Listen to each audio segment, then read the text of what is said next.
बुंदेलखंड जनता degree college, ग्राम पलिंदा, जिला झांसी की ओर से आप सभी को विश्व साक्षरता दिवस की बहुत बहुत बधाई और शुभकामनाएं। साक्षरता दिवस पर सभी की कामना होती है कि हर व्यक्ति साक्षर बने, कोई भी निरक्षर ना रह पाए। उसी तरह से बुंदेलखंड जनता डिग्री कॉलेज का ये सपना है कि जिस क्षेत्र में ये महाविद्यालय खुला हुआ है उस क्षेत्र के आसपास के सभी बच्चे उच्च शिक्षा प्राप्त करें। कोई भी ऐसा छात्र या छात्राएं ना रह जाए जिसको उच्च शिक्षा प्राप्त ना हो सके। कॉलेज द्वारा साक्षरता दिवस पर एक विशेष व्याख्यान का आयोजन किया गया है। कुछ समय पश्चात इस विशेष व्याख्यान का आयोजन इसी फेसबुक पर लाइव किया जाएगा। आज के हमारे प्रमुख वक्ता प्रोफेसर पी.के. वाजपेयी जी हैं। शिक्षा जगत के काफ़ी प्रसिद्ध व्यक्तित्व के रूप में प्रोफेसर वाजपेयी जी को जाना जाता है। आपका जन्म झांसी जिले में हुआ था। झांसी से आपको अधिक स्नेह है। प्रारंभिक शिक्षा से लेकर उच्च शिक्षा सभी शैक्षणिक के डिग्रियां आपकी झांसी से संबंधित हैं। बुंदेलखंड विश्वविद्यालय से आपने बीएससी और एमएससी किया हुआ है। वर्तमान में आप गुरु घासीदास केंद्रीय विश्वविद्यालय में भौतिकी विभाग के विभागाध्यक्ष एवं प्रोफेसर हैं। साथ ही विज्ञान एवं प्रौद्योगिकी मंत्रालय भारत सरकार द्वारा स्थापित त्वरित आधारित शोध केंद्र का प्रभारी भी हैं। शिक्षा की दृष्टि से देखा जाए तो भारतीय शिक्षण मंडल छत्तीसगढ़ प्रांत के आप संयोजक भी हैं वर्तमान में। आपके शैक्षणिक जीवन का परिचय को अगर संक्षिप्त में कहा जाए तो ये कह सकते हैं कि प्रोफेसर वाजपेयी जी ने शिक्षा जगत की हर ऊंचाइयों को स्पर्श कर लिया है। ये आज हमारे सौभाग्य का दिन है कि शिक्षा जगत की इतनी जाने मानी हस्ती, एक सुप्रसिद्ध व्यक्तित्व हमारे समक्ष विशेष व्याख्यान को प्रस्तुत करने वाले हैं। प्रोफेसर वाजपेयी जी 6 से अधिक देशों की विदेश यात्रा कर चुके हैं, जिसमें आपने भारतवर्ष का प्रतिनिधित्व किया हुआ है। भारत सरकार एवं राज्य सरकार से आपको कई सारे पुरस्कार एवं सम्मान प्राप्त हो चुके हैं।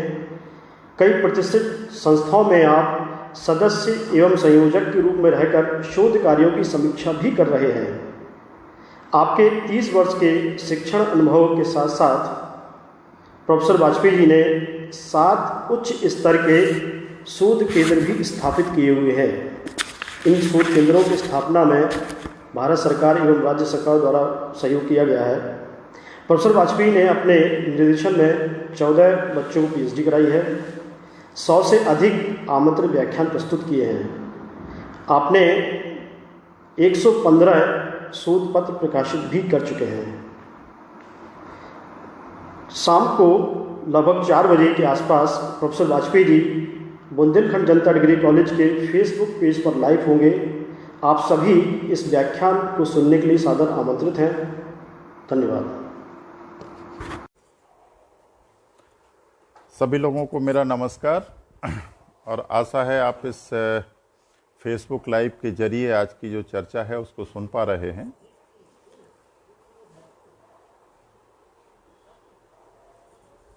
हम लोगों ने कुछ दिन पहले राष्ट्रीय शिक्षा नीति 2020 पर का आदान प्रदान किया था, कुछ चर्चा की थी और उस चर्चा के मूल में जो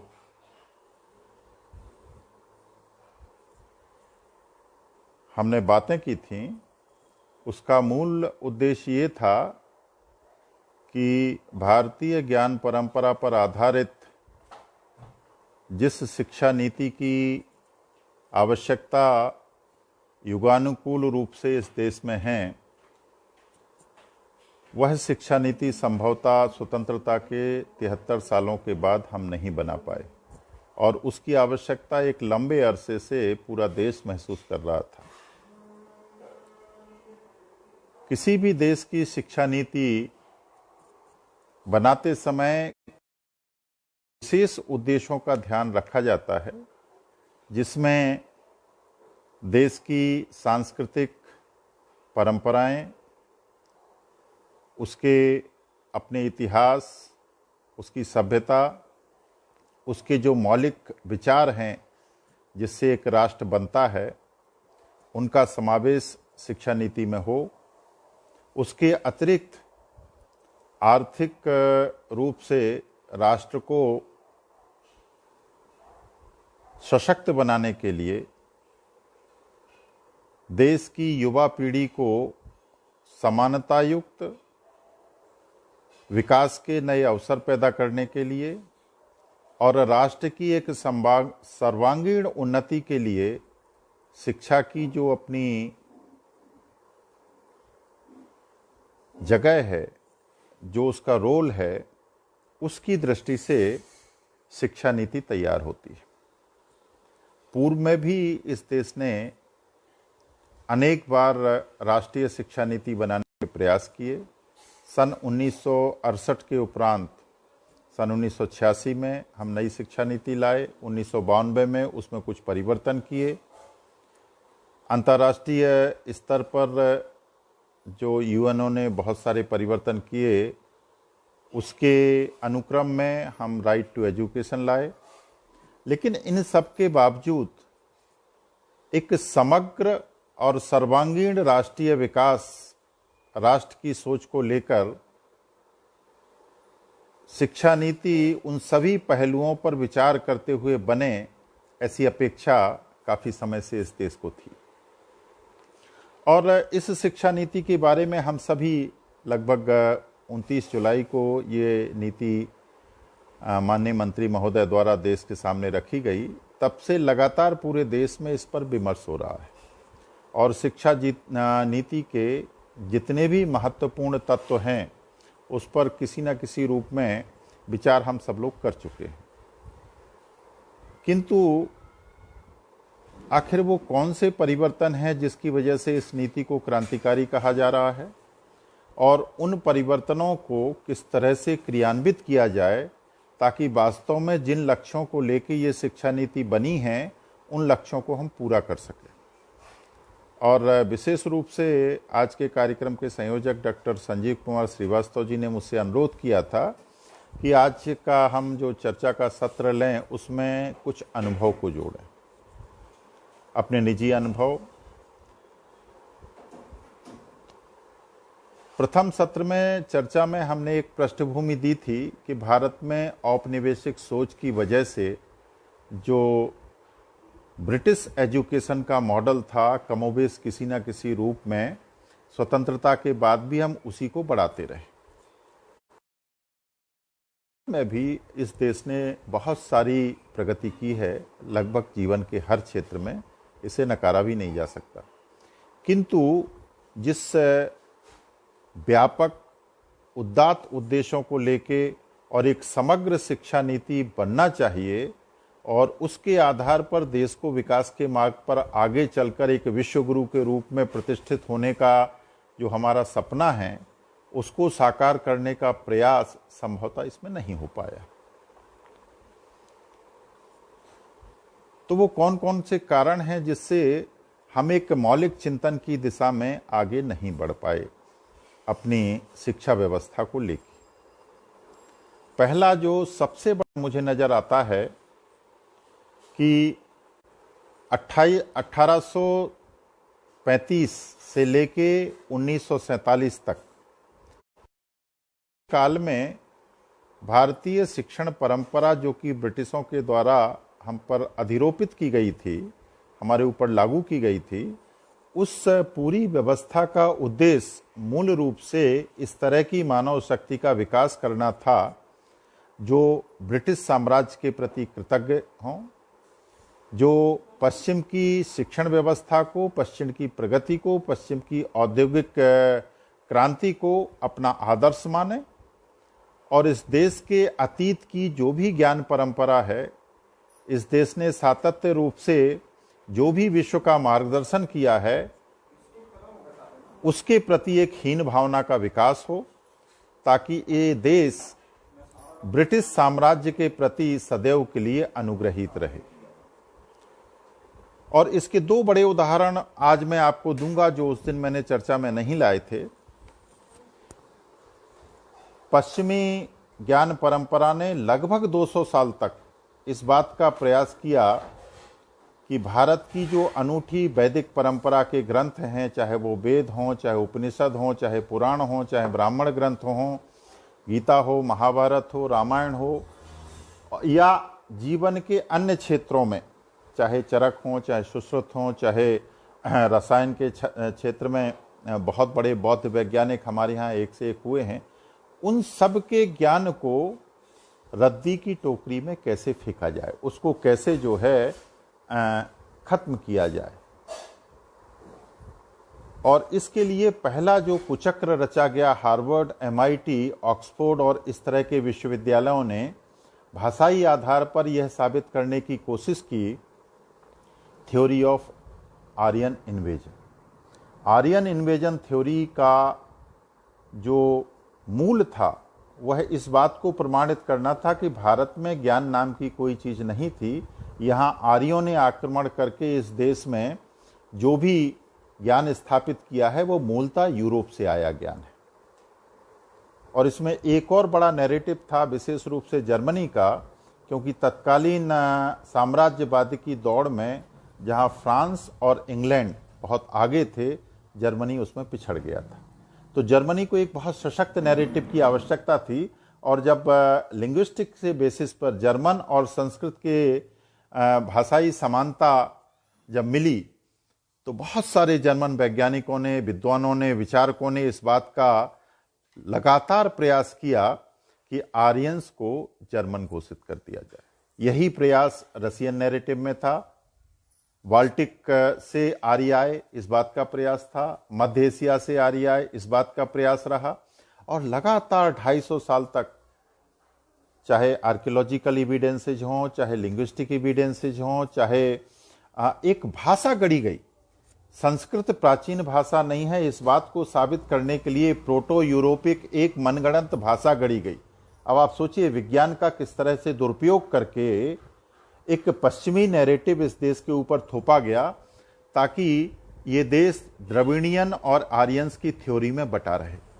सौभाग्य से जब इस देश ने प्रगति की और जेनेटिक आधार पर, आनुवंशिकीय तथ्यों के आधार पर, जिनको हम जीवाश्म विज्ञान कहते हैं, उनके आधार पर, और विशेष रूप से जब अभी हाल ही में राखीगढ़ी में हरियाणा में खोज हुई, उत्तर प्रदेश के कुछ हिस्सों में और तमिलनाडु के कुछ हिस्सों में जब पुरातात्विक अवशेष हमें मिले जिनमें भारत में मानव के होने के प्रमाण कम से कम 1 लाख पहले से हैं और भारत में कृषि व्यवस्था कम से कम 15,000 पहले से है, जब ये साबित हो गया और पूरे भारत का जो जेनेटिक DNA है वो एक समान है और उसकी समानता यूरोप से नहीं मिलती है, तब जाके आर्यन इन्वेजन थ्योरी को अब मानने को लोग कुछ कुछ तैयार हुए। यानी एक इतना विश्वव्यापी पश्चिम का षड्यंत्र पूर्व के ज्ञान को नकारने के लिए 250 वर्ष में किया गया। और उस षड्यंत्र को भाषाई आधार पर आज भी बहुत सारे लोग मानते हैं कि अंग्रेजी के बिना ज्ञान संभव नहीं है। इस झूठे सिद्धांत को आज मैं कोशिश करूंगा कि तथ्यों के आधार पर झुटलाया जाए कि अंग्रेजी माध्यम से पढ़ाई होना जो 70 सालों में हमने एक मान लिया था वह आवश्यक नहीं है, बल्कि वह छात्रों के ऊपर एक तरह से अत्याचार है।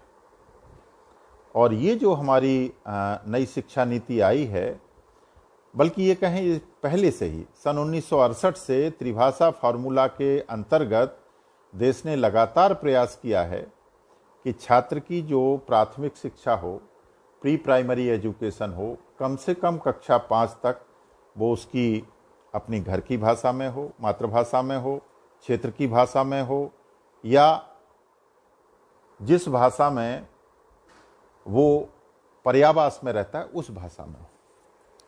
तो लेकिन जितना इसका प्रयास किया गया और भारतीय भाषाओं के विकास का प्रयास किया गया, उसी के अनुरूप अंग्रेजी इस देश में लगातार बढ़ती गई।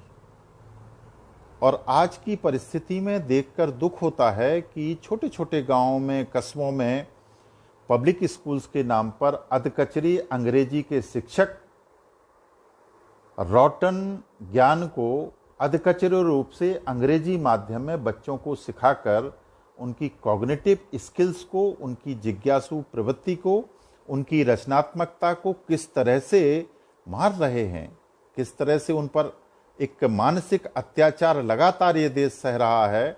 और चाहे वो पालक हों, चाहे समाज हो, चाहे शिक्षण व्यवस्था हो, इस बात को लेकर खुश थी कि औपनिवेश काल में, ब्रिटिश काल में जिस अंग्रेजी में हम थोड़ा निस्तार हो गए थे, पारंगत हो गए थे, उसके फलस्वरूप आईटी सेक्टर में देखिए भारत ने पूरे विश्व में डंका बजा दिया गया है। यह एक बहुत छोटे समय की सीमित अवधि का सत्य था। इस बात को पूरे विश्व के मनोवैज्ञानिक मानते हैं कि किसी भी देश में यदि बचपन को विकसित होना है तो बच्चे को हर तरह के दबावों से मुक्त होकर शिक्षा ग्रहण करना होगी। और मौलिक सोच, मौलिक विकास और मौलिक प्रवृत्तियां तभी स्थायी रूप से बच्चे में आती हैं जब उसका शिक्षण उसकी अपनी भाषा में हो।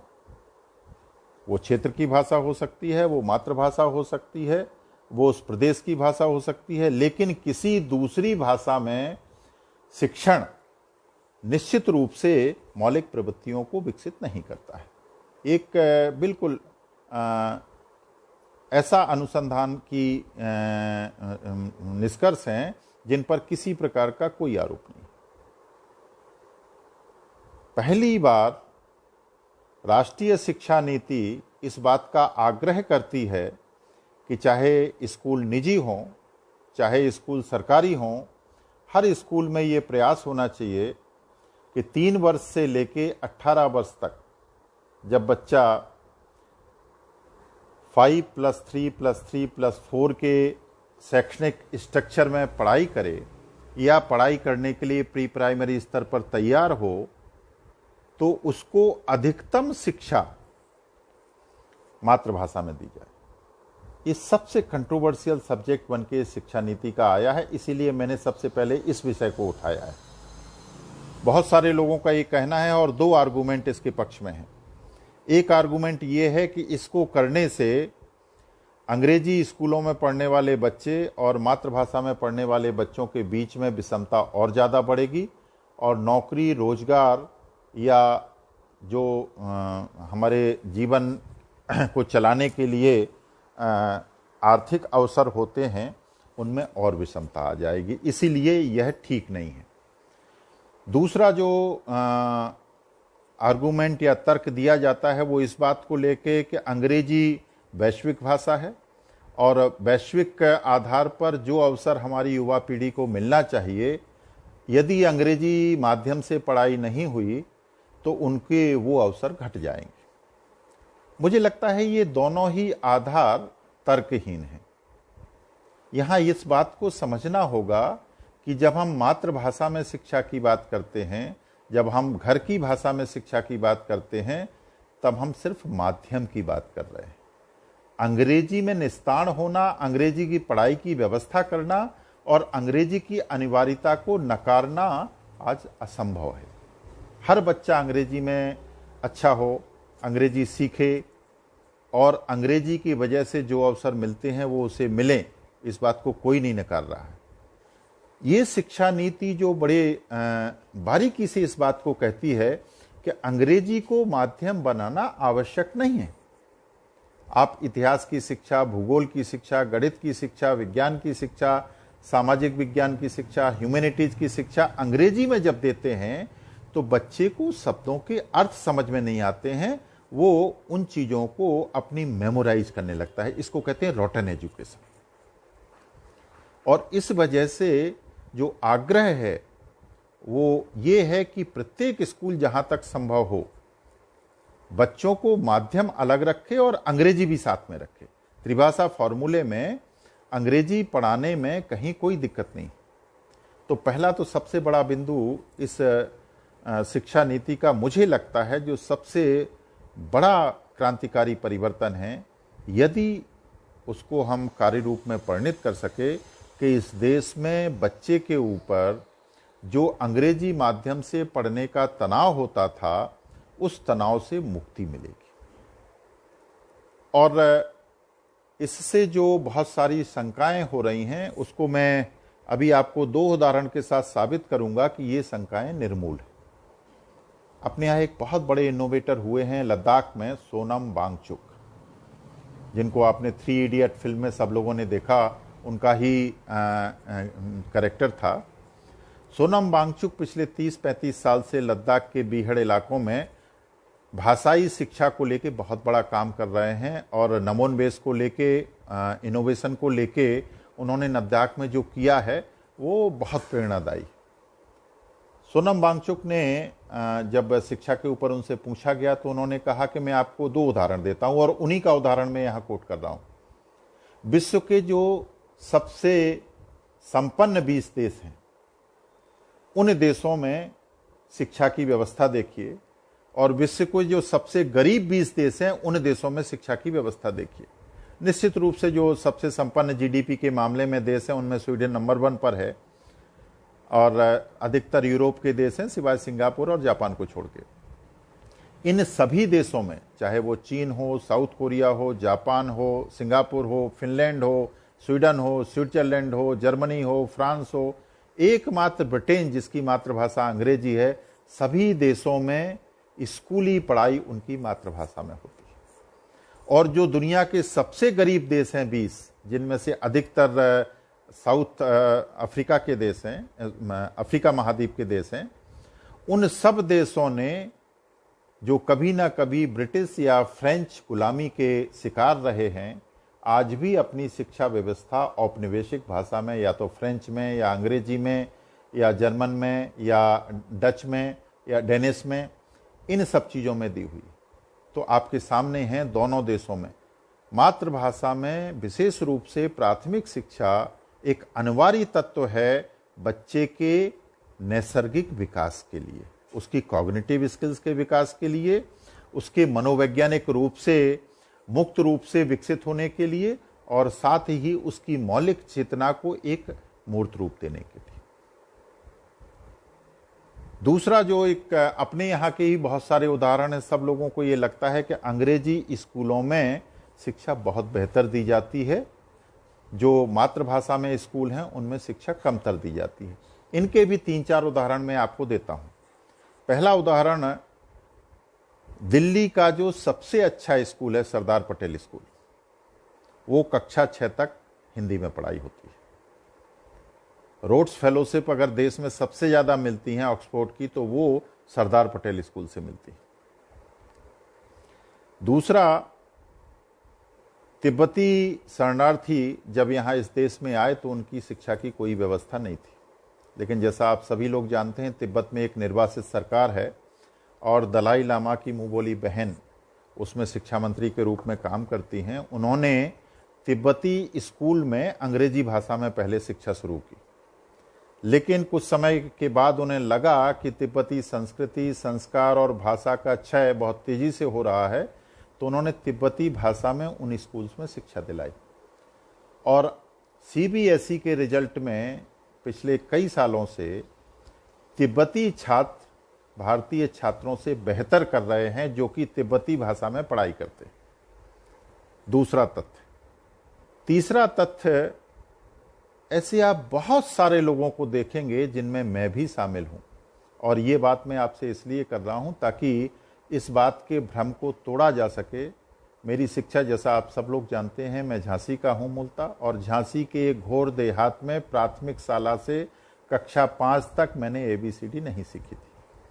कक्षा 6 से मैंने ABCD सीखी, और मेरे जैसे ऐसे ही प्राथमिक शालाओं से पढ़े हुए ऐसे बहुत सारे लोग हैं जो विश्व के अनेक भागों में गए हुए हैं, जिन्होंने अपना पूरा अनुसंधान अंग्रेजी में किया है, अंग्रेजी में जो लिखते हैं, अंग्रेजी में बोलते हैं, और संभवतः मैंने भी 280 से अधिक जो शोध पत्र लिखे, उनमें कोई शोध पत्र हिंदी में नहीं है।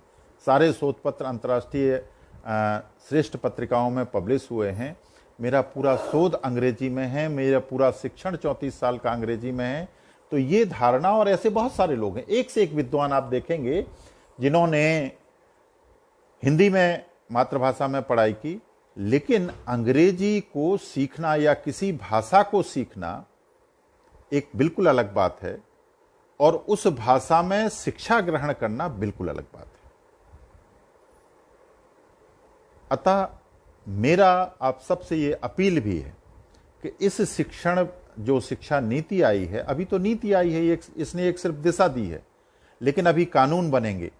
चूंकि शिक्षा का विषय राज्य सरकारों और केंद्र सरकारों के समन्वय से चलता है, शिक्षा जो है हमारी समवर्ती सूची का विषय है, इसलिए राज्य सरकारों के ऊपर भी इस सामाजिक दबाव को बनाया जाए कि मातृभाषा में अच्छी शिक्षण की सामग्री, मातृभाषा में अच्छी शिक्षा की व्यवस्था, क्षेत्र की भाषा में अच्छे शिक्षक स्कूली शिक्षा में आए, और इस संकल्प के साथ कि ये देश मातृभाषा में शिक्षा देने के साथ साथ अपने बच्चों को वैश्विक रूप से जो कम्युनिकेशन की भाषा है अंग्रेजी में भी निस्तारण बनाएगा।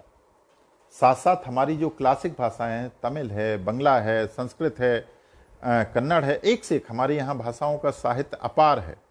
तो त्रिभाषा के अंतर्गत हम निश्चित रूप से एक अपनी क्षेत्रीय भाषा भी सिखाएंगे, ताकि बच्चों में एक मानसिक विस्तार शुरू से हो सके। ये एक बहुत बड़ा कदम है, और यदि ये हम कर पाए तो विश्वास मानिए, भारत में मौलिक चेतना, रचनात्मकता और बच्चों के अंदर स्वयं को विकसित करने की जो ऊर्जा असीमित रूप से है, उसको बाहर निकाल पाने में हम समर्थ होंगे। दूसरा जो बड़ा काम है कि जब हम शिक्षा देते हैं तो अपने परिवेश के साथ बच्चे को जोड़ने का काम होता है, और जितना भी कॉग्निटिव स्किल्स होती हैं वो 3 वर्ष से और 8 वर्ष के बीच में बच्चे के भीतर पूरी तरह से विकसित हो जाती हैं। इस दृष्टि से जो प्री प्राइमरी का कंसेप्ट इस शिक्षा नीति में आया है कि 3 वर्ष से लेके और 8 वर्ष तक बच्चा बिना किसी परीक्षा दिए, बिना किसी इवैल्यूएशन के पढ़ेगा। इस कंसेप्ट के मूल में जो है बच्चे की नैसर्गिक प्रतिभा का विकास करना, उसके लिए 2 बहुत मूलभूत समस्याएं हैं जिन पर हम सबको विचार करना होगा। पहली समस्या है कि इतनी आंगनबाड़ियां हमें क्रिएट करना पड़ेंगी, आनंदशालाएं क्रिएट करना पड़ेंगी, और उनमें बच्चों के लिए गतिविधि आधारित पाठ्यक्रम, खेल आधारित पाठ्यक्रम, लोक विधाओं के आधार पर बच्चों की शिक्षण, और प्राइमरी में जो छात्र पढ़ रहे हैं, प्री प्राइमरी के छात्रों के बीच में एक अंतरंगता, उनके बीच में इंटरेक्शन, उनके बीच में संवाद, यही एक बहुत बड़ा काम है। और मुझे नहीं लगता कि सरकार अपने पूरे प्रयत्नों के बावजूद इस काम को कर पाएगा। बच्चे को मुक्त अवस्था में, आनंद की अवस्था में शिक्षा के प्रति आकर्षित करने का और कोई विकल्प नहीं हो सकता है सिवाय इसके कि हम प्री प्राइमरी एजुकेशन को एक बहुत सुखद अनुभव के रूप में बच्चों को दें। ऐसी मेरी मान्यता है कि अभिभावकों को और समाज को एक, जिस तरह से स्वच्छता अभियान को इस देश ने लिया है कि उसको सरकारी अभियान की जगह सामाजिक अभियान बनाया है, मुझे लगता है कि प्री प्राइमरी एजुकेशन में बच्चों की देखभाल, उनके लिए गतिविधि आधारित शिक्षा, खेलकूद आधारित शिक्षा, इस काम को यदि समाज ले लेता है तो मुझे लगता है समाज आधारित शिक्षा व्यवस्था की नींव, जो कि इस भारतीय ज्ञान परंपरा की रीढ़ रही है, उसको पुनर्स्थापित करने में हम बहुत सफल रहेंगे। ये कैसे होगा, इसके लिए किस तरह के विचार होंगे, राज्यों के साथ इस संबंध में बात करना होगी, लेकिन समाज यदि जागृत होगा तो जो इसका मूल उद्देश्य है वो डाइल्यूट नहीं हो पाएगा। दूसरी बड़ी बात जिसको मैं देखता हूं, कक्षा 3 से जब बच्चा प्राइमरी स्टेज में लर्निंग करता है तो इस देश का दुर्भाग्य रहा है, और बहुत सारे सर्वे इस बात को बताते हैं कि बच्चा कक्षा 8 तक तो पहुंच जाता है, लेकिन साक्षरता और संख्यात्मकता जो मूल गुण हैं साक्षर होने के, यानी भाषा को पढ़ना और गणित के जो व्यवहारिक पक्ष हैं, सामान्य पक्ष जो रोजमर्रा के जीवन में हम उपयोग करते हैं, उनका अनुभव करना, उनका उपयोग करना, ये लगभग 70 से 80% हमारे बच्चे नहीं सीख पाते हैं। और यही कारण है कि कक्षा 8 तक जाते जाते ड्रॉप आउट रेट बड़ी तेजी से बढ़ती है। और विशेष रूप से दुर्भाग्य की बात यह है कि समावेशी शिक्षा का जो उद्देश्य हमारा है, उसमें ड्रॉप आउट्स में वही छात्र ज़्यादा होते हैं जो वंचित तबकों से हैं। हमारी बच्चियां हैं, हमारे ऐसे छात्र हैं जो रूरल एरिया से आते हैं, जो वनांचलों से आते हैं, उनमें ये रेट ज़्यादा होती है। तो प्राइमरी स्टेज पर जो इस शिक्षा नीति में मैं बदलाव देखता हूं कि प्राइमरी शिक्षा यानी कक्षा 3 से 5 तक की शिक्षा मूल रूप से बच्चों को गतिविधि के आधार पर भाषा और गणित में पारंगत करने का काम करेगी। यानी साक्षरता के जिन लक्ष्यों को हम पूरा नहीं कर पा रहे थे अपने तमाम प्रयासों के बावजूद, उन लक्ष्यों को यदि इस शिक्षा नीति को हम लागू कर पाए, बच्चों पर टेस्ट का, इवैल्यूएशन का, अच्छे मार्क्स लाने का इस बोझ से पूर्णता मुक्त करके उनको सीखने का काम, पढ़ाने का काम कम से कम करके पाठ्यक्रम को कम से कम किया जाए और बच्चों को सीखने के प्रति उनकी जिज्ञासा को ज़्यादा से ज़्यादा बढ़ाया जाए। हालांकि ये बहुत बड़ा काम है। SCERTs हैं, NCERTs हैं और भी जो पाठ्यक्रम निर्माण करने वाले संस्थाएं हैं, उनको बहुत ज़्यादा आत्मविश्वास के साथ, बहुत तेज़ी के साथ और बहुत संकल्प के साथ पाठ्यक्रमों की पुनर्संरचना इस तरह से करना होगी कि क्लास आधारित शिक्षा कम से कम हो, गतिविधि आधारित शिक्षा ज़्यादा से ज़्यादा हो, बच्चों का जो इवैल्यूएशन है वो बच्चे खुद करें, हर बच्चा एक दूसरे की विशेषता बताए, इस बात का भी प्रयास किया गया है। न सिर्फ प्राथमिक में बल्कि जिसको हम सेकेंडरी एजुकेशन करते हैं उसमें भी अब मूल्यांकन सिर्फ शिक्षक नहीं करेगा, बच्चा स्वयं का मूल्यांकन करेगा, दूसरे बच्चे उस बच्चे का मूल्यांकन करेंगे।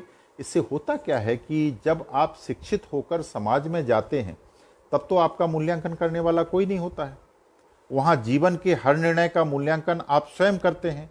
तो शिक्षा लेने के समय यदि बच्चे में स्वयं का मूल्यांकन करने की प्रवृत्ति पैदा होती है तो बाद में समाज में जाकर उसे निर्णय लेने की जो क्षमता का अभाव अधिकतर बच्चों में दिखाई देता है और वो अपने मेंटर्स को हमेशा ढूंढते रहते हैं, ये अभाव की कमी एक बहुत बड़ा कॉग्निटिव स्किल्स बच्चों के बीच में आएगा। दूसरी जो बड़ी बात है कि अभी जो इस बात का कंपटीशन रहता है कि ज़्यादा मार्क्स माने बेहतर मेधा, इस बात को हटाना पड़ेगा। दुनिया में ऐसे हजारों नहीं लाखों उदाहरण हैं जहां श्रेष्ठ वैज्ञानिक, श्रेष्ठ चिंतक अपनी शिक्षा के समय बहुत कमज़ोर रहे, चाहे वो आइंस्टाइन हों, चाहे महात्मा गांधी हों, चाहे ऑस्ट्रेलिया के सेनेजाइजर हों। ऐसे बहुत सारे लोग आपको मिलेंगे जिन्होंने अपनी शिक्षा के समय बहुत खराब प्रदर्शन किया और कई तो ऐसे लोग हैं जिन्होंने शिक्षा को छोड़ दिया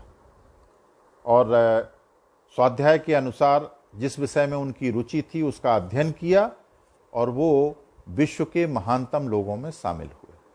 यानी इस बात के कोई प्रमाण नहीं है कि वर्तमान शिक्षा प्रणाली में जो अच्छे अंक लाते हैं वो ज़्यादा मेधावी हैं बनस्पत उनके कि जो अच्छा नहीं कर पाते। वो एलिमेंट जो बच्चे की विशेषता को ढूंढता है, जो उसके आंतरिक शक्ति की पहचान करता है, वो आज की शिक्षा व्यवस्था में कम से कम प्राथमिक और सेकेंडरी एजुकेशन से मिसिंग था। उस एलिमेंट को ढूंढने का प्रयास ये शिक्षा व्यवस्था करती दिखती है और इसीलिए चिंतन की प्रवृत्ति, सीखने की प्रवृत्ति, करके सीखने की प्रवृत्ति कक्षा 6 से ही इसमें शामिल करने का प्रयास किया गया है। जब वोकेशनल एजुकेशन बच्चा जाता है, अगर वो करके कुछ देखता है तो वो उसमें स्थायी रूप से समाहित हो जाता है और वो जब पढ़ के सीखता है तो कुछ समय के बाद वो उसको विस्मृत कर देता है। दुर्भाग्य से हमारे देश में इस तरह की ज्ञान परंपरा बनी कि जो करता है वो छोटा होता है और जो पढ़ता है वो बड़ा होता है। करने वाले काम, चाहे वो प्लम्बर हो, चाहे इलेक्ट्रीशियन हो, चाहे वो कारपेंटर हो, चाहे वो लोहार हो, चाहे वो ट्रक ड्राइवर हो, चाहे वो सफाई कर्मी हो, जितने भी श्रम के काम हैं जिनमें कौशल लगता है, चाहे वो छोटे श्रम के काम हो, चाहे उद्योग में बड़े श्रम के काम हो, इन लोगों को समाज के रूप में सम्मान न देने के कारण ये कार्य अपने आप में छोटे माने जाने लगे और इस कारण से सने सने कौशल की महत्ता, श्रम की महत्ता शिक्षा व्यवस्था में कम होने लगी। इस बात को देखते हुए कौशल आधारित शिक्षा का विकास शुरू से करना और सिर्फ पढ़ाई के आधार पर जो एक हाइपोथेटिकल ज्ञान हमने अर्जित किया है, जिसको हम कहीं उपयोग नहीं कर पाते हैं, जिसको लागू नहीं कर पाते क्योंकि उसमें मौलिक चिंतन नहीं है, वो सीखा हुआ ज्ञान है, किसी का दिया हुआ ज्ञान है, उसकी वजह से लोगों ने एक क्लास बना रखा है। इसमें वर्ग भेद पैदा हुआ है। अच्छी अंग्रेजी बोलते हैं, अच्छी आपकी वोकेबुलरी है, अच्छा आपका कम्युनिकेशन स्किल है, तो आप एक बहुत सशक्त सीओई बन जाते हैं। आप चाहे उद्योग हों, चाहे सरकारी अच्छी नौकरियां हों, उनमें जाकर के आप जो है सिर्फ इसी आधार पर मेधा का चुनाव भाषा नहीं कर सकती, मेधा का चुनाव कम्युनिकेशन स्किल्स नहीं कर सकती, मेधा का चुनाव व्यवहारिक दृष्टिकोण से धैर्य है, संवाद है, कंपैशन है, करुणा है, जो ये मानवीय गुण हैं, उन गुणों का कितना विकास हुआ है और उनको कितना हम जब छात्रों को रोजगार देते हैं या उनको आर्थिक अवसर देते हैं, कितना उन गुणों को हम पहचानते हैं और उनकी समीक्षा करते हैं। इस शिक्षा नीति ने पहली बार प्रयास किया है, degree will be less important, learning will be more important. Learners will be at the centre but learning will be the focus point. कितना सीखा है, क्या सीखा है, जो आपने अर्जित किया है वो कहीं जाएगा नहीं। पहले ये था कि आप अगर 12th में पास नहीं हुए, 11th पढ़ लिया आपने तो आप बेकार हो गए, क्योंकि आपने कुछ पढ़ा नहीं, आप हाई स्कूल पास कहलाएंगे। तो ये जो रिजिडिटी थी एजुकेशन में, जिसमें सीखने पर ध्यान ना देके बच्चा परीक्षा पास करने पर ध्यान देता था, अच्छे नंबर लाने पर ध्यान देता था और उसके आधार पर समाज में उसको अच्छा स्थान मिलता था, ये एक अत्याचार था पूरी पीढ़ी पर, जिसमें उनकी प्रतिभा, उनकी योग्यता, उनकी मेधा, उनकी क्षमता कहीं दिखाने का अवसर ही उनको नहीं मिलता था। और ऐसे बहुत सारे लोग हैं जो इसकी वजह से अपने पूरे पोटेंशियल को बाहर नहीं ला पाए। ये विषमता, ये जो इलीट और सामान्य का जो भेद है शिक्षा में, मुझे लगता है इस शिक्षा नीति में कम होगा। एक और जो बड़ी बात इस शिक्षा नीति में आई है, वो प्राथमिक से लेके और सेकेंडरी लेवल तक फ्लेक्सिबिलिटी बहुत लाए। बच्चे को जब कक्षा 9 से और कक्षा 12 तक बच्चा पढ़ेगा, उस दौरान उसको इस बात का डर नहीं रहेगा कि अरे अब तो हाई स्कूल बोर्ड आ गया है, मुझे 3 महीने जग के किसी ना किसी तरह से 99% लाना है, नहीं तो मेरा अच्छे स्कूल में एडमिशन नहीं हो। इस बोझ से जो अभिभावक और बच्चे दोनों पीड़ित थे, उस बोझ से मुक्त करके सेमेस्टर वाइज कक्षा 9 से कक्षा 12 तक 8 सेमेस्टर में पूरी एजुकेशन को बांटकर और उन सेमेस्टर्स की क्रेडिट को इकट्ठा करते हुए 40 विषयों में उसको पारंगत होके ऐसे विषयों का चुनाव करना है, उनमें 15 कम से कम, जो पूरी तरह से उसे कौशल विकसित करने में मदद करते हैं। और उसमें भी जो एग्जामिनेशन का पैटर्न, हालांकि अभी इसका पूरा स्वरूप सामने नहीं आया है, लेकिन जैसा कि लगता है, जो इंगित करती है कि यहाँ पर भी उनको वोकेशनल ट्रेनिंग की, इंटर्नशिप की, व्यवहारिक एक्सपोजर जिसको कहते हैं, एक एक्सपीरियंशियल लर्निंग का माहौल दिया जाएगा, ताकि वो आसपास के उद्योगों में जाके, आसपास के जो छोटे छोटे कार्य करने वाले जगह होती हैं वहाँ पर जाके वास्तविक रूप से, व्यवहारिक रूप से कुछ सीख सके, जिससे उनके अंदर उस पड़ी हुई चीज़ों की वास्तविक जानकारी सामने आएगी। आप किसी बच्चे को वेल्डिंग के बारे में पूरा बता दो, ITI में बताते हैं, और खड़ा कर दो उस बच्चे को, वो वेल्डिंग सीख जाए, तो मैं मान जाऊँ नहीं सीख पाएगा। हम लोग स्वयं जब शोध करते हैं और बड़ी बड़ी मशीनों पर शोध करते हैं, आप किसी के यहाँ जाके एक्सपेरिमेंट कराइए तो आप उस मशीन के बारे में नहीं जानते हैं। लेकिन जब आप उस मशीन को स्वयं खोलते हैं, रिपेयर करते हैं और उसके बारे में पूरा काम स्वयं हाथ से करते हैं, तो आपके लिए वो बहुत सुगम हो जाता है। तो जो अभी एक्सपीरियंशियल लर्निंग की कमी कम से कम प्राथमिक स्टेज में थी, वो कमी काफ़ी हद तक इस शिक्षा नीति के लागू होने से मुझे लगता है होगी। अब ये नीति लागू करने में प्राथमिक स्तर पर जब मैं कह रहा हूं तो 5 साल से और 18 साल की बात कर रहा हूं। 5 + 3 + 3 + 4 इस पूरे काल में शिक्षा को राइट टू एजुकेशन के अंदर कवर करने से एक बहुत बड़ा परिवर्तन होगा इस देश में। अभी जो हमें राइट टू एजुकेशन था वो 6 साल से 14 साल में था। तो 14 साल की उम्र तक जब तक बच्चों को मध्याह्न भोजन मिलता था, जब तक उनको फीस का पैसा नहीं देना होता था, तब तक तो वो किसी तरह से स्कूल जाते थे। उसके बाद वंचित वर्गों के छात्र अधिकतर ड्रॉप आउट हो जाते थे।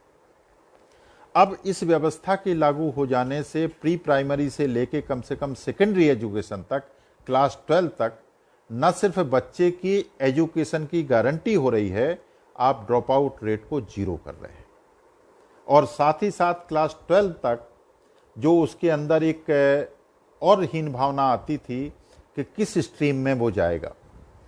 वो विज्ञान पढ़ता था तो अपने आप को थोड़ा सा बड़ा समझता था, वो कॉमर्स पढ़ता था थोड़ा छोटा, और जो आर्ट्स पढ़ते थे वो अपने आप को ये समझ लेते थे कि अरे हमको ज़्यादा कुछ नहीं करना है।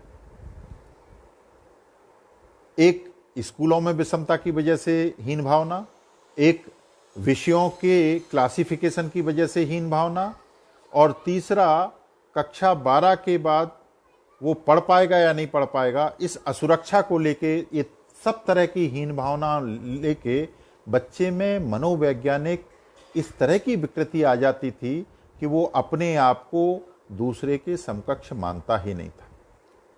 इससे समावेशी विकास की सारी संभावनाएं कहीं ना कहीं धूमिल होती थी।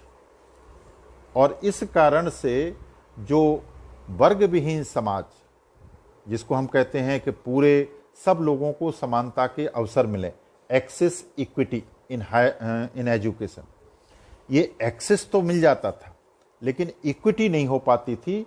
उसका कारण ये था कि चूंकि पढ़ने में मुख्य रोल नंबर का था, पढ़ने में मुख्य रोल अधोसंरचना का था, पढ़ने में मुख्य रोल डिग्री का था, उसकी वजह से उसकी नैसर्गिक प्रतिभा में जो कौशल के गुण छुपे थे, वो कौशल के गुणों के आधारित चूंकि इवैल्यूएशन नहीं होता था, इसीलिए कोई भी छात्र अपने कौशल के आधार पर आगे नहीं बढ़ता था, अपनी मेमोरी के आधार पर, अपनी मेहनत के आधार पर, उसके दिए जा रहे संसाधनों के आधार पर आगे बढ़ता था। तो ये जो डिस्क्रिमिनेशन था ये बढ़ता जाता था जैसे जैसे हम आगे जाते थे। इसको खत्म नहीं तो कम से कम बहुत हद तक कम करने में ये शिक्षा नीति बहुत प्रभावी दिखती है। अब हम बात करते हैं कि किसी भी शिक्षा नीति को आप कितना ही अच्छा बना लीजिए, उसके लिए ये देश कटिबद्ध हो जाए कि जो संसाधन है उनके विकास के लिए पैसे की कमी नहीं होने देंगे, जैसे कि ये शिक्षा नीति कहती है कि 6% ऑफ GDP इस पर हम खर्च करेंगे। लेकिन उसके बावजूद भी इस बात की कोई गारंटी नहीं है कि नीति में जो निहित तत्व हैं उनका जमीन पर हम इम्प्लीमेंटेशन कर सकें, उनका क्रियान्वयन कर सकें। उसके लिए जो सबसे बड़ी बात है वो है शिक्षक। और इस देश में स्वतंत्रता के बाद यदि किसी का सम्मान सबसे ज़्यादा गिरा है यदि किसी की अवमानना सबसे ज्यादा हुई है तो वो है इस देश का शिक्षक। अब आप देखिए, प्राचीन भारतीय परंपरा में हम गुरु की परिकल्पना करते हैं, और गुरु की परिकल्पना में एक भाव होता है, उसमें एक इमोशनल भाव होता है, एक ज्ञानात्मक भाव होता है और एक स्पिरिचुअल भाव होता है। शिष्य गुरु के प्रति श्रद्धा रखता है, समर्पण रखता है, सम्मान सिर्फ नहीं रखता था। लेकिन उस गुरु परंपरा से, जिसको हम कभी किसी जमाने में व्यास पूजा या गुरु पूर्णिमा के नाम से मनाते थे, उस परंपरा को हमने पहले गुरु से शिक्षक लाए। यानी शिक्षक जो शिक्षा देने वाला, जो आपके व्यक्तित्व को, पूर्ण व्यक्तित्व को, जिसको हम कहते हैं सर्वांगीण शिक्षा, सम्यक शिक्षा, उस शिक्षा को खत्म करके हमने सिर्फ विषय आधारित शिक्षा के लिए शिक्षक की उत्पत्ति कर दी नई व्यवस्था में। वहां तक फिर भी ठीक था, शिक्षक का सम्मान करते थे शिष्य। लेकिन जब शिक्षक के बाद हमने उसको टीचर कह दिया, गेस्ट फैकल्टी कह दिया, शिक्षा मित्र कह दिया, एडहॉक कह दिया, 50 तरह के शिक्षक बनाए, और शिक्षा कर्म स्वयं की प्रेरणा से नहीं बल्कि मजबूरी में जब लोग करने लगे, तो शिक्षा के प्रति उनका शिक्षक का आग्रह वही हो गया जो किसी नौकरी करने वाले व्यक्ति का अपनी नौकरी के प्रति होता है। जीवन यापन के लिए कुछ कर रहे हैं तो उसके अंदर भी वो शिष्यों के प्रति जो भाव होता है, जो गुरु शिष्य परंपरा का एक स्वरूप इस देश ने विकसित किया था, और जो इस शिक्षा प्रणाली के मौलिक होने की, इसमें संपूर्ण व्यक्तित्व के विकसित होने की, उसके कर्म अकर्म, उसके स्वभाव, उसकी प्रकृति, उसकी प्रवृत्तियों को सदाचार की तरफ ले जाने की जो एक गारंटी थी, वो गारंटी शिक्षा व्यवस्था से खत्म हो गई थी। इस शिक्षा नीति में शिक्षक के सम्मान, शिक्षक के आत्मविश्वास, शिक्षक की गुणवत्ता और शिक्षा के लिए पर्याप्त शिक्षकों की उपलब्धता, इन चारों चीजों की तरफ बहुत ध्यान दिया गया है। ये नीति कहती है कि 2025 तक कोई भी एडहॉक शिक्षक नहीं होगा। ये नीति कहती है कि शिक्षकों का प्रशिक्षण पूरे जीवन भर होगा, लाइफ लॉन्ग लर्निंग के साथ, ताकि शिक्षक अपने आप को बदलते समय के साथ, बदलती परिस्थितियों के साथ, बदलती तकनीकी के साथ प्रशिक्षित करके और ज़्यादा आत्मविश्वास के साथ शिक्षा दे सके। शिक्षक को स्वायत्तता देने की बात पहली बार इस नीति में की गई है कि क्या पढ़ाया जाएगा ये तय शिक्षक करेगा, कैसे पढ़ाया जाएगा ये तय शिक्षक करेगा, और कितना पढ़ाया जाएगा ये भी तय शिक्षक करेगा। लेकिन उसके साथ साथ भी शिक्षकों के व्यवहार, उनके आचरण, उनकी मनःस्थिति को जिम्मेदारीपूर्ण, अधिकारपूर्ण, जिम्मेदारी का भाव शिक्षकों में कैसे जगे, इसके लिए विशेष प्रशिक्षण की व्यवस्था ये नीति करने का विचार रखती है। अब आते हैं एक और जो शिक्षा का बहुत बड़ा स्वरूप है, जिसको उच्च शिक्षा कहते हैं। उच्च शिक्षा में अगर आप देखें तो इस देश ने जितने तरह के प्रयोग नकारात्मक हो सकते हैं सब किए, और उसके फलस्वरूप विशेष रूप से विगत 30 वर्षों में शिक्षा का जितना अधोपतन उच्च शिक्षा में हुआ है, संभवतः कहीं देखने को नहीं मिलता। आज अगर आप अपने शिक्षा का विकास देखें, उच्च शिक्षा का, तो आज की तिथि में कम से कम 800 से ऊपर विश्वविद्यालय हैं और 50,000 के आसपास महाविद्यालय हैं, जिनमें उच्च शिक्षा किसी न किसी स्वरूप में दी जाती है। मैं उन गुरुकुलों को अलग कर रहा हूं जो औपचारिक शिक्षा व्यवस्था से पृथक हैं। इन लगभग 50,000 संस्थानों में 1,000 विश्वविद्यालय और लगभग 48,000 महाविद्यालय। इनमें से 30,000 महाविद्यालय ऐसे हैं जो एकांगी महाविद्यालय हैं, जिनमें या तो सिर्फ बीएड की शिक्षा दी जाती है, या मैनेजमेंट की शिक्षा दी जाती है, या नर्सिंग की शिक्षा दी जाती है, या इंजीनियरिंग की शिक्षा दी जाती है। और इन महाविद्यालयों में शिक्षा का स्वरूप पूरी तरह से प्रोफेशनल के नाम पर व्यवसायी हो गया था। यानी शिक्षा के जो मूल उद्देश्य हैं, शिक्षा का जो एक जिसको कहते हैं एकेडमिक एम्बियंस, शिक्षा की जो शुचिता है, शिक्षा के जो उदात्त भाव हैं, शिक्षा में जो व्यक्ति निर्माण की प्रक्रिया है, उनका इन महाविद्यालयों से, या कुछ ऐसे विश्वविद्यालय भी हो गए हैं जिनको एकल विश्वविद्यालय आप कह सकते थे। ये जानबूझ के ऐसा करते हैं ऐसा मैं नहीं कह रहा हूं, लेकिन उनके विकास के साथ साथ व्यवसायी प्रवृत्ति उनके साथ साथ पनपी। और दूसरा क्या हुआ कि शिक्षा की गुणवत्ता के लिए शिक्षक की गुणवत्ता अनिवार्य हो गई, लेकिन इन महाविद्यालयों में से अधिकतर में शिक्षक की गुणवत्ता का विचार ही नहीं आया।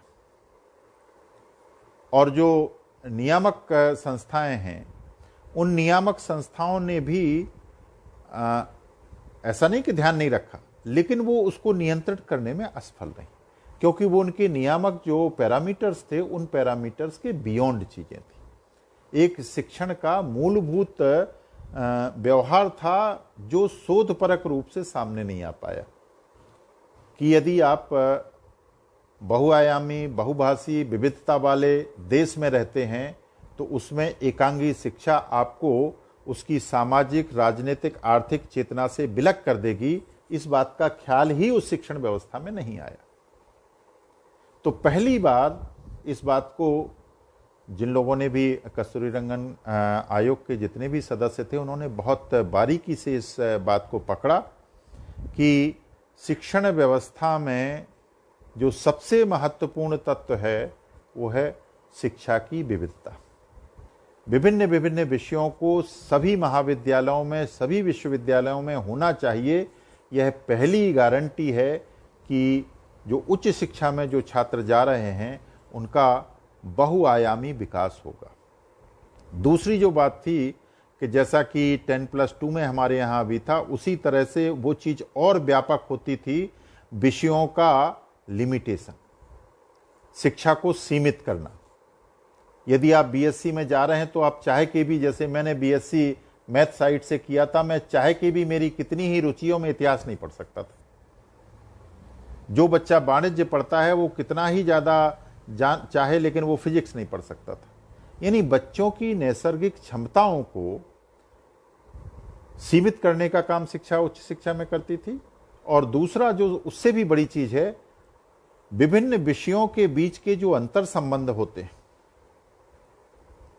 हम उस सभ्यता को मानने वाले हैं जो जीव और जगत के बीच में आत्मा और परमात्मा का संबंध स्थापित करती है, जो ब्रह्म को तत्वमसि या यत पिंडे तत् ब्रह्मांडे, जो ब्रह्मांड में है वही एक कण में है, जो हम में है वही परमात्मा में है। इस सभ्यता को मानने वाली परंपरा दो विषयों के बीच में कोई संबंध नहीं है, इस बात को कैसे स्वीकार कर पाई, और 73 साल तक हमने इस पर ध्यान नहीं दिया। ये बड़ी आश्चर्य की बात है। ऐसा हो ही नहीं सकता कि एक विषय पूरी तरह से दूसरे से विलग हो। तो जो अंतर विषयक कनेक्शंस थे, जो बॉन्डिंग थी, वो इस देश की शिक्षा व्यवस्था से पूरी तरह से गायब थी। यानी एक तकनीकी का छात्र जो इंजीनियरिंग करता है और एक विज्ञान का छात्र जो भौतिकी करता है, वो दोनों एक साथ शोध नहीं कर सकते हैं। मेरे साथ कुछ, मैं इस मामले में अपने आप को भाग्यशाली मानता हूं, बहुत भाग्यशाली मानता हूं कि इस व्यवस्था में भी किन्हीं कारणों से मुझे बहुआयामी शोध का अवसर मिला। शिक्षण का तो नहीं मिल पाया क्योंकि व्यवस्था थी।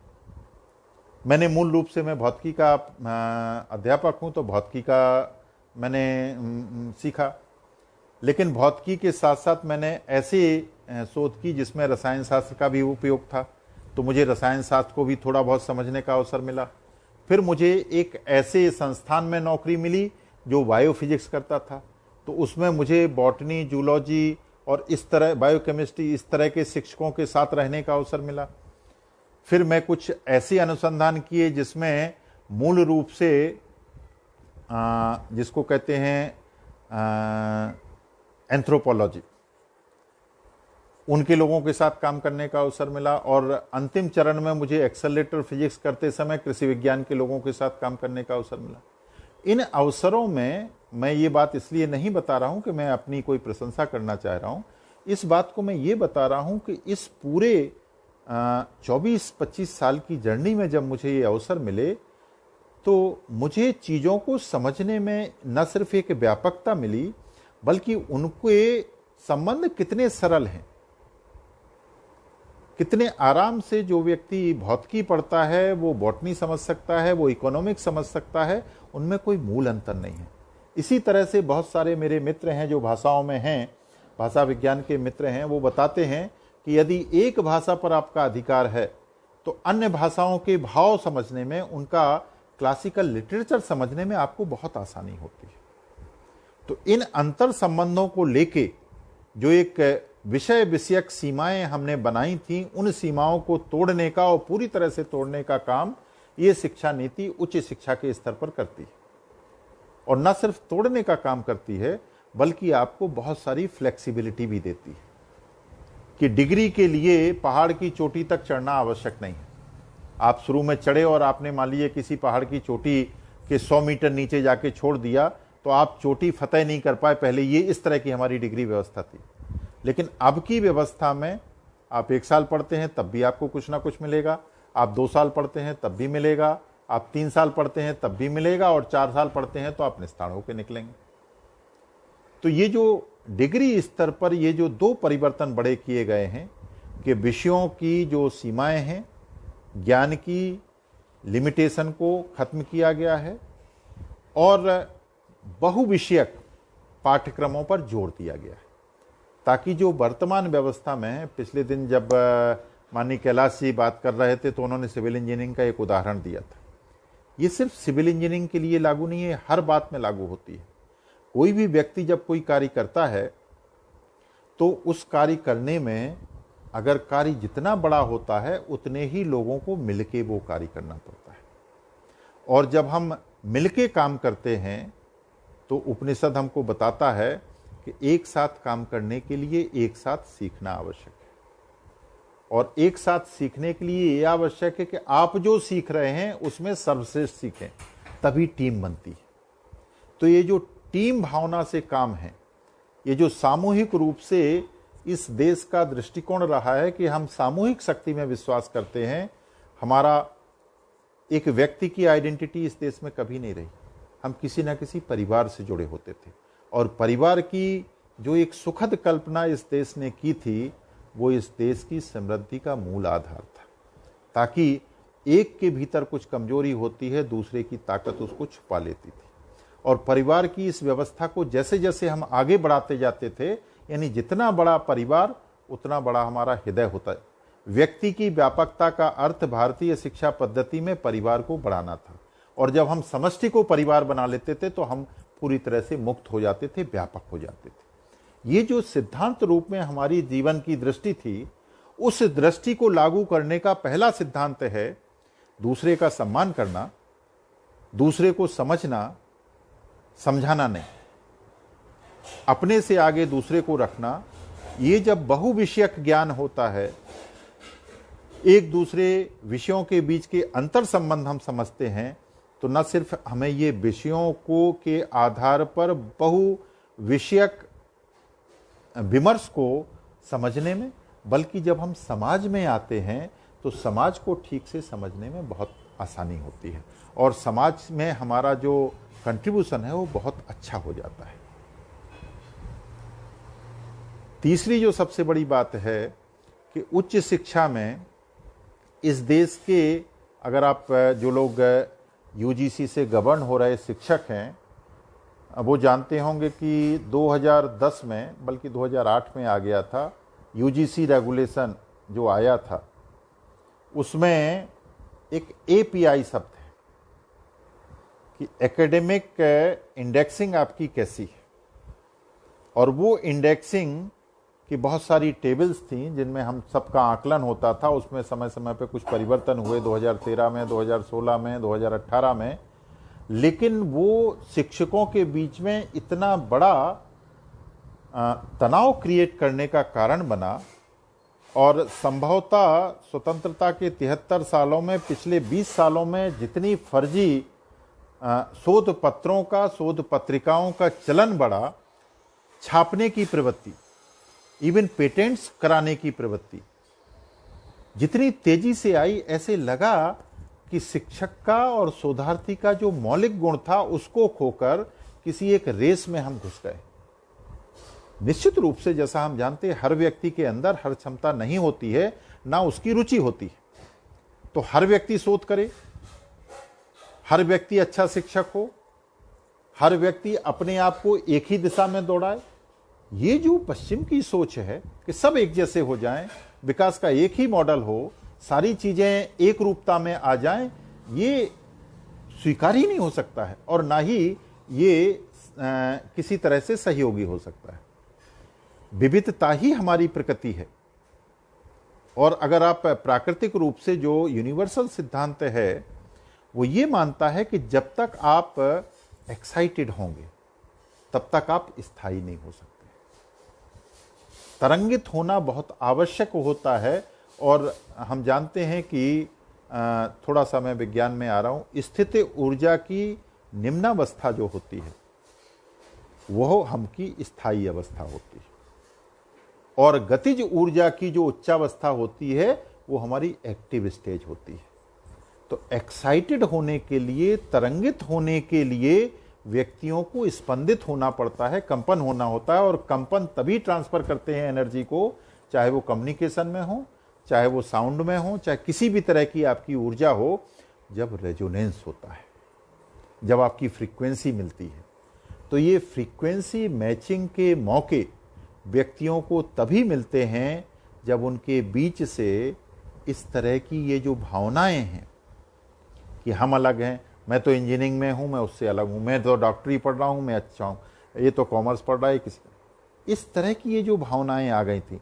हर विषय में हम सम्मान की दृष्टि से कुछ ऐसा ज्ञान ढूंढते हैं जो हमारे काम का हो सकता है। ये हमारे यहाँ का उद्देश्य। आनोभद्दा, हम तो ये मानते हैं कहीं से भी आए ज्ञान को आना चाहिए। और उद्देश्य क्या है? ऋणवंतो विश्वमार्यम, हम पूरे विश्व को आर्य बनाना चाहते। आर्य का मतलब है श्रेष्ठ बनाना चाहते। पूरे विश्व में हर व्यक्ति को जो हम जानते हैं वो उसे देना चाहते हैं और जो उसके पास अच्छा है वो उससे लेना चाहते हैं। ये जो ज्ञान के आदान प्रदान की परंपरा है, उस परंपरा से विमुख वर्तमान में हमारी शिक्षा प्रणाली करती थी। उसको तोड़ने का कार्य नीति के आधार पर तो अभी हो गया है, एक दिशा तो हमें मिली है, लेकिन ये कार्य सबसे कठिन कार्य है।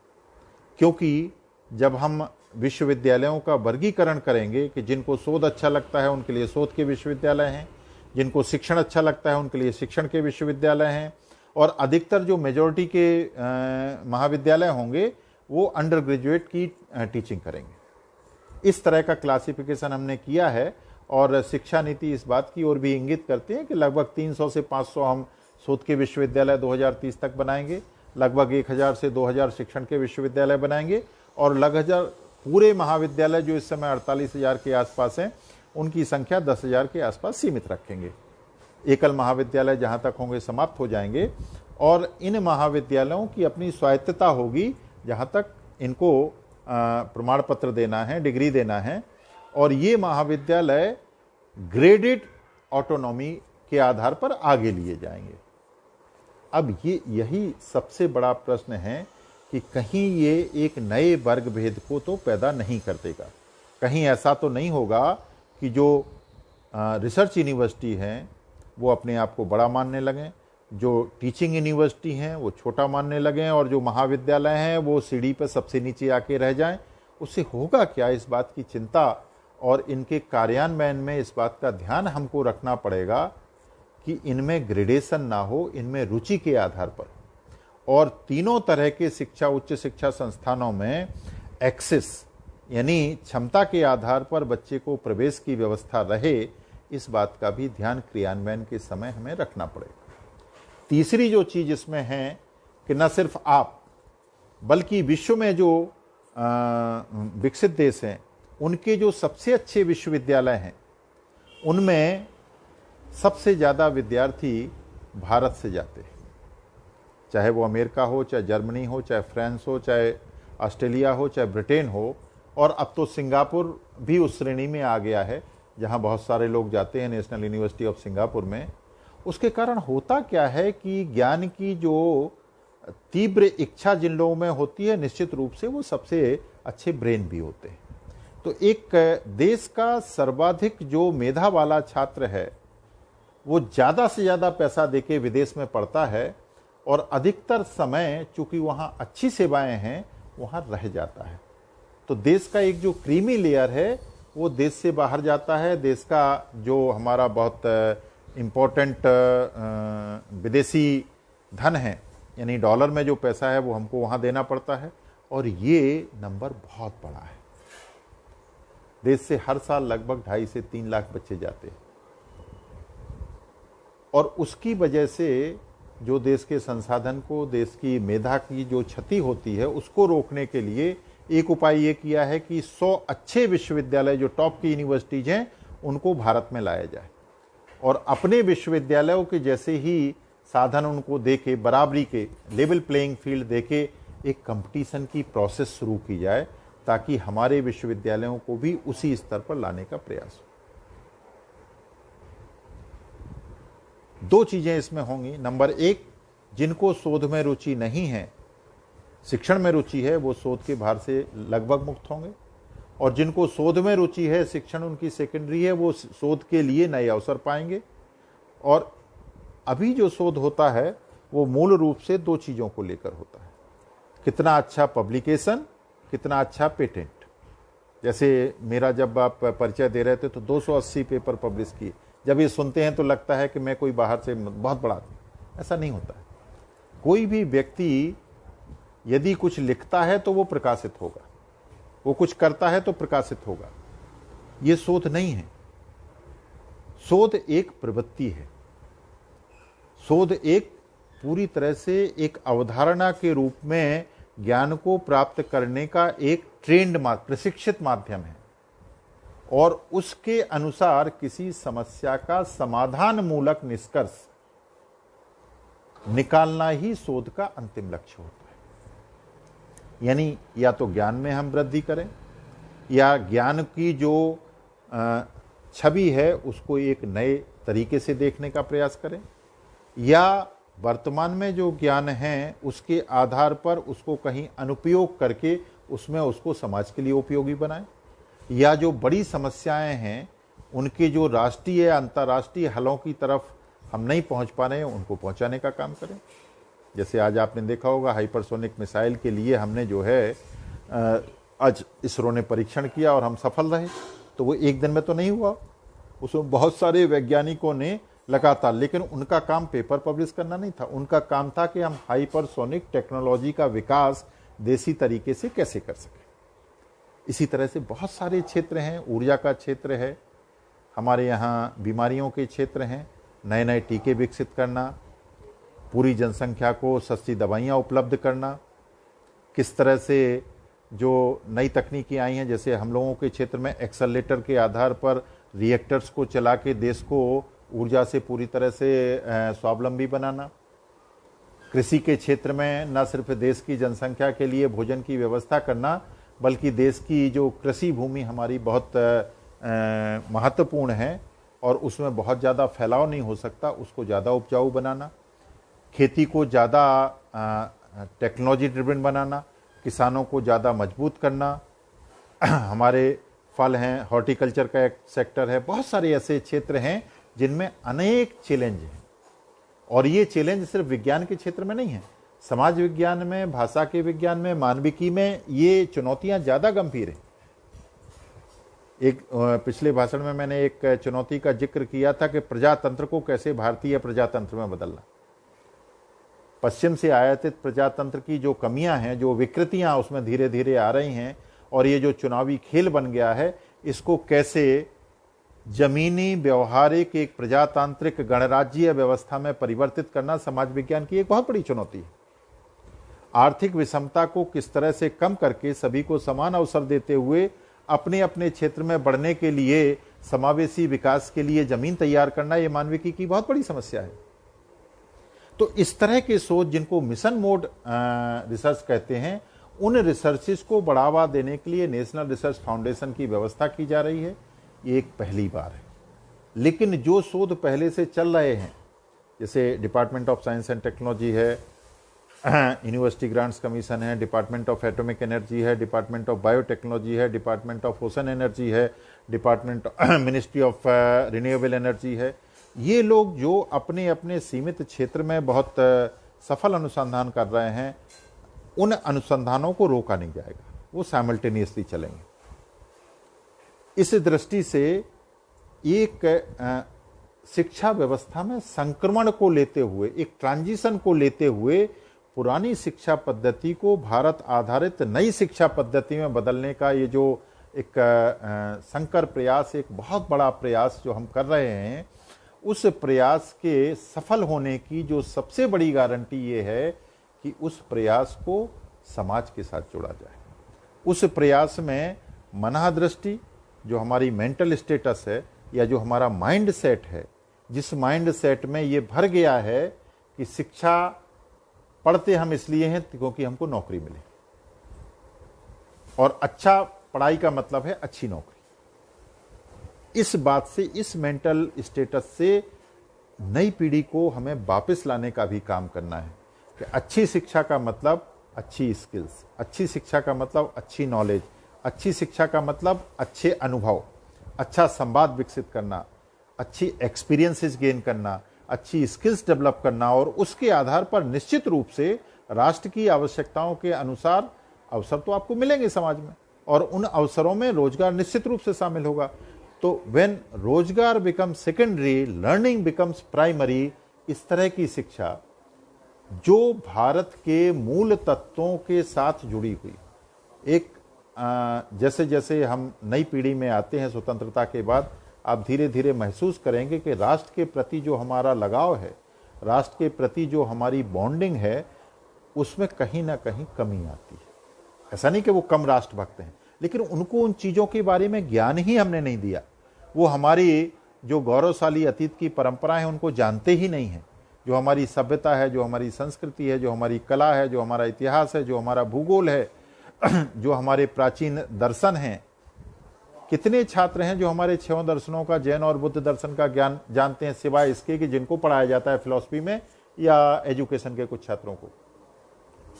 तो इस तरह की जो अमूल्य चीजें हैं, जो विश्व की पूरी व्यवस्था को बदलने में सक्षम है, मानव की नीति और नियति को बदलने में सक्षम है, उसके पूरे व्यक्तित्व में नई संभावनाएं जारी करने का जो काम करती हैं, ऐसे ज्ञान को भारत भाव के रूप में, भारत बोध के रूप में शुरू से लेके आखिर तक पढ़ाया जाए, यह निश्चय भी ये शिक्षा नीति करती है। और उसकी वजह से ये होगा कि युवा पीढ़ी जहां एक ओर आधुनिक विज्ञान और तकनीकी से सुसज्जित होगी, जो information communication based technology, digital technology है, उसका अधिकतम उपयोग करेगी, उनको अवसरों में बदलने के लिए हर क्षेत्र में प्रयास करेगी, उसके साथ ही साथ व्यवहार के स्तर पर, धरातल के स्तर पर अपनी उन जड़ों से भी जुड़ी रहेगी जो किसी भी देश को एक राष्ट्र के रूप में इकट्ठा रखने के लिए बहुत आवश्यक तत्व है। मुझे नहीं पता है कि कितना समय हो गया है, लेकिन मुझे लगता है लगभग 1 घंटा हो गया है। तो मैं अपनी बात को ये कहते हुए कि अंतिम रूप में शिक्षा नीति में क्रियान्वयन के लिए जो लक्ष्य हैं वो भी सुझाए हैं, और उन लक्ष्यों में 2025, 2030 और 2040 और 2022, ये 4 लक्ष्य मुख्य रूप से उन्होंने लक्ष्य। इन लक्ष्यों के प्रति भी हमको विमर्श करना चाहिए। जैसे 2022 में हमारा लक्ष्य है कि शिक्षा की जो ये नीति है, इसमें बृहद विमर्श करके केंद्र के स्तर पर और राज्य के स्तर पर जो आयोग बनना है, जो बहुत सारी निकाय संस्थाएं बनना है, चाहे मानकों के लिए, चाहे विनियामक के लिए, चाहे पाठ्यक्रम के लिए, वो चाहे वित्त पोषण के लिए, वो सारी संस्थाएं बन के तैयार हो जाए। यहाँ तक तो काम, इसमें समाज का बहुत ज़्यादा काम नहीं है, ये राज्य और केंद्र के बीच में विमर्श का और सरकारी। लेकिन इसके बाद जो काम है 2025 तक का हमारा जो लक्ष्य है कि हम संपूर्ण साक्षरता को हासिल कर सकें, उसके लिए मुझे लगता है कि समाज में एक ऐसी प्रवृत्ति पनपना चाहिए हर स्कूल के साथ, उसके आसपास के पर्यावास में ऐसी पढ़ी लिखी महिलाएं, ऐसे रिटायर्ड लोग, ऐसे समाज सेवी लोग, उनकी एक टोली होना चाहिए जो उन बच्चों को हफ्ते में एक दिन अपने विषय के बारे में बातचीत करें, चर्चा करें, कोई खेल खिलाए, कोई शारीरिक शिक्षण के लोग हो सकते हैं। तो स्कूल और समाज के बीच में अगर प्रगाढ़ संबंध होंगे और उनका उपयोग प्री प्राइमरी और प्राइमरी शिक्षण के लिए गतिविधियों के लिए हम करेंगे, तो जो सरकारी बोझ आंगनबाड़ियों को बढ़ाना, आनंदशालाएं बनाना, प्री प्राइमरी स्कूल्स खोलना, ये बोझ जब कम होगा तो हमारे लिए इनको लागू करना बहुत आसान हो जाएगा और समाज भी शिक्षा के प्रति अपने उत्तरदायित्व को, जिसको वो लगभग भूल गया है, उसके प्रति थोड़ा थोड़ा जागरूक होगा। दूसरा एक बहुत बड़ा काम, अंग्रेजी माध्यम के जो स्कूल हैं, उन्होंने ऐसा नहीं है कि कुछ नहीं किया है, उन्होंने बहुत अच्छे संसाधनों के साथ, बहुत अच्छे अनुशासन के साथ अपने ओर से बहुत अच्छी शिक्षा व्यवस्था बच्चों को देने का काम किया है और बहुत अच्छे अंग्रेजी स्कूल्स जिन्होंने एक पूरी 2 पीढ़ी कम से कम निकाली हैं, तो उनके प्रति ये लेके कि ये इस देश के दुश्मन है और अंग्रेजी में पढ़ा, ये नहीं करना है। उनको भी समाज को और शिक्षाविदों को कन्विंस करना है कि आप थोड़ा सा ऐसा अपने आप को करिए ताकि आप और जो सरकारी स्कूल उनके बीच में गैप कम हो। ये हमको आग्रह के साथ करना है, अधिकार के साथ नहीं करना है। और उनकी अच्छी चीजें सरकारी स्कूल में लागू हों, इसके लिए सबसे अच्छा जो मॉडल सरकार ने दिया है इस शिक्षा नीति में, वो क्लस्टरिंग ऑफ स्कूल। एक स्कूल है उसमें बहुत अच्छा अंग्रेजी स्कूल है, बहुत अच्छा उसमें ऑडिटोरियम है, उस ऑडिटोरियम का उपयोग उस के आसपास के सरकारी स्कूल जिनमें नहीं है वो करें, क्योंकि 24 घंटे तो ऑडिटोरियम उपयोग नहीं होता है। बहुत अच्छे क्लासरूम है, फर्नीचर है, वो करें। और हो सकता है कि योगा सरकारी स्कूलों में ज़्यादा अच्छा सिखाया जाता हो, वो योगा सीखने के लिए बच्चों को यहाँ भेजें। तो इससे क्या है, बच्चों के बीच का जो भेद है, बच्चों के बीच में जो विषमता है और वो बाद में जाके एक सामाजिक वर्ग भेद के रूप में दिखाई देती है, वो कम होगी। लेकिन इसके लिए गंभीरता के साथ, ये मानते हुए कि हाँ ये शिक्षा नीति लागू हो सकती है, इस आत्मविश्वास के साथ, और इस शिक्षा नीति को लागू करना इस देश के नए भारत के लिए, आत्मनिर्भर भारत के लिए, भविष्य के भारत के लिए अति आवश्यक है। जब समाज के प्रत्येक वर्ग में ये भावना आएगी, तब मुझे लगता है इस शिक्षा नीति को हम ठीक तरह से लागू कर पाएंगे।